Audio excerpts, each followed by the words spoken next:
بسم اللہ الرحمن الرحیم۔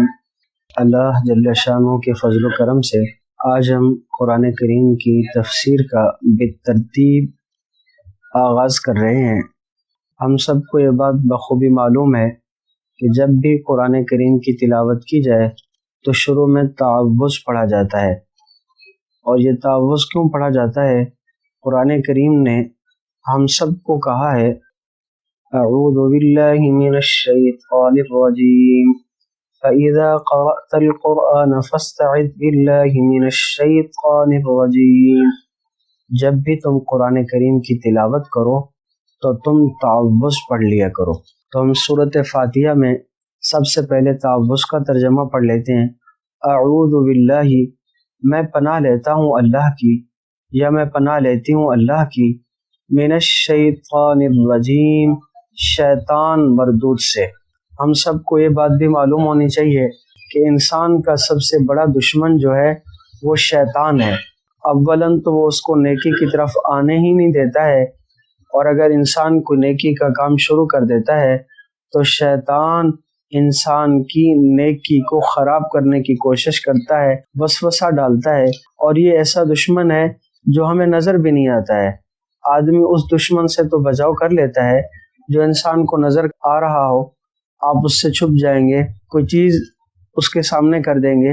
شیطان ایسا دشمن ہے جو ہماری نگاہوں سے پوشیدہ ہے، اس لیے ہم خود اس سے بچ نہیں سکتے۔ ہم اپنے آپ کو اللہ کی پناہ میں دے دیتے ہیں۔ اللہ اپنے فضل سے ہمیں شیطان مردود کے شر سے محفوظ فرما لیتا ہے۔ اس کے بعد بسم اللہ الرحمن الرحیم، شروع کرتا ہوں میں اللہ تعالیٰ کے نام سے جو نہایت مہربان، بڑا رحم والا ہے۔ یہ سورۃ الفاتحہ کی پہلی آیت مبارکہ ہے۔ یاد رکھیے بسم اللہ الرحمن الرحیم سورۃ فاتحہ کا جز ہے۔ باقی جتنی بھی صورتیں ہیں ان میں بسم اللہ الرحمن الرحیم اس کا جز نہیں ہے، سوائے سورۃ النمل کے، بلکہ وہ ایک سورت کو دوسری سورت سے ممتاز اور جدا کرنے کے لیے اتاری گئی ہے۔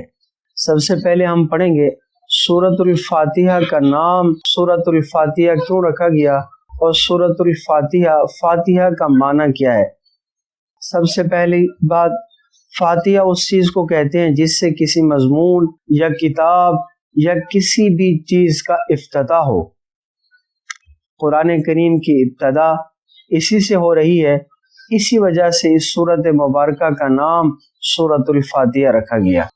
سورۃ الفاتحہ کا زمانہ نزول، یہ سورت نبوت محمدی صلی اللہ علیہ وسلم کے بالکل ابتدائی زمانہ کی صورت ہے، بلکہ معتبر روایات سے معلوم ہوتا ہے سب سے پہلی مکمل صورت جو جناب نبی کریم صلی اللہ علیہ وسلم پر نازل ہوئی وہ سورۃ الفاتحہ ہے۔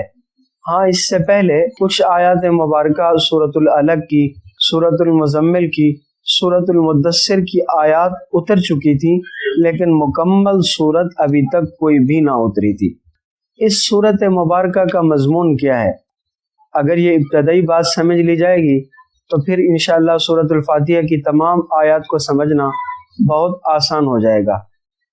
سورۃ الفاتحہ ایک دعا ہے جو اللہ جل شانہ نے ہر اس انسان کو سکھائی جو قرآن کریم کا مطالعہ شروع کر رہا ہو، اور ہمیں یہ سمجھا دیا اگر تم واقعی اللہ کی اس کتاب سے فائدہ اٹھانا چاہتے ہو تو سب سے پہلے خداوند عالم سے یہ دعا کرو، اہدنا الصراط المستقیم۔ انسان فطرتاً دعا اسی چیز کی کرتا ہے جس کی طلب اور خواہش اس کی دل میں ہوتی ہے، اور اسی صورت میں کرتا ہے جب اسے یہ احساس بھی ہو کہ اس کی مطلوب چیز اسی ہستی کے اختیار میں ہے جس سے وہ دعا کر رہا ہے۔ پس قرآن کی ابتدا میں اس دعا کی تعلیم دے کر گویا انسان کو یہ تلقین کی گئی، انسان کو یہ سبق پڑھایا گیا کہ وہ اس کتاب کو جب بھی پڑھے تو راہ راست کی جستجو کے لیے پڑھے، طالب حق کی ذہنیت لے کر پڑھے، اور یہ بھی جان لے کہ علم کا سر چشمہ اللہ ہی ہے، اسی لیے اسی سے رہنمائی کی درخواست کر کے قرآن پڑھنے کا آغاز کرے۔ اس مضمون کو اگر آپ نے سمجھ لیا ہے تو آپ کو یہ بات بھی سمجھ میں آ جائے گی کہ قرآن اور سورۃ فاتحہ کے درمیان میں حقیقی تعلق کتاب اور اس کے مقدمے کا نہیں ہے، بلکہ دعا اور جواب دعا کا ہے۔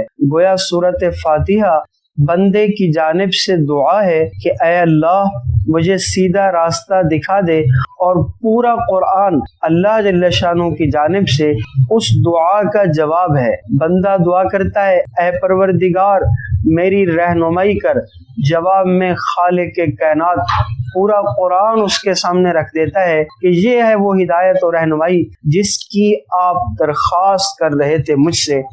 یہ آج کے اس درس میں ہم نے مختصر سا سورۃ الفاتحہ کا خلاصہ بیان کیا۔